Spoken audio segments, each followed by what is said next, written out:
नमस्कार, आदाब। हमारे डिजिटल प्लेटफॉर्म में आपका स्वागत है। आज हम बात करेंगे मिडिल ईस्ट में छिड़े उस बारूदी तूफान की जो पूरी दुनिया को हिला कर रख सकता है।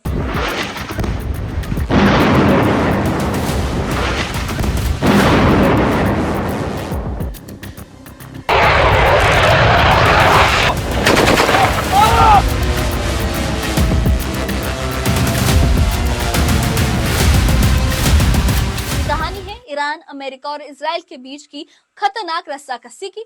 एक तरफ डोनाल्ड ट्रंप की धमकियां हैं, दूसरी तरफ ईरान के सुप्रीम लीडर अली खामनेई का ऐलान है और बीच में इजराइल की जंगी तैयारी है। साथ ही सीरिया, लेबनान और तुर्की का वो नया मोड़ है जो इस जंग को और भी डरावना बना रहा है। तो चलिए इस कहानी को समझते हैं।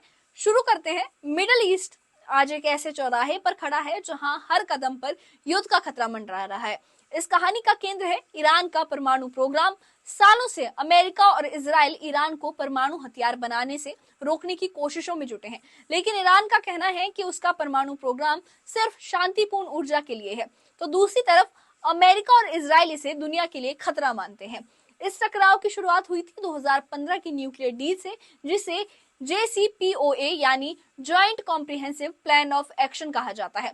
इस डील ने ईरान के परमाणु प्रोग्राम पर कुछ पाबंदियां लगाई थी, जैसे कि ईरान सिर्फ 300 किलोग्राम यूरेनियम रख सकता था, वो भी सिर्फ 3.69% तक शुद्ध किया हुआ। लेकिन 2018 में डोनाल्ड ट्रंप ने इस डील को तोड़ दिया और ईरान पर कड़े प्रतिबंध लगा दिए। इस बारे में ट्रंप का कहना था कि ये डील ईरान को परमाणु हथियार बनाने से पूरी तरह नहीं रोकती।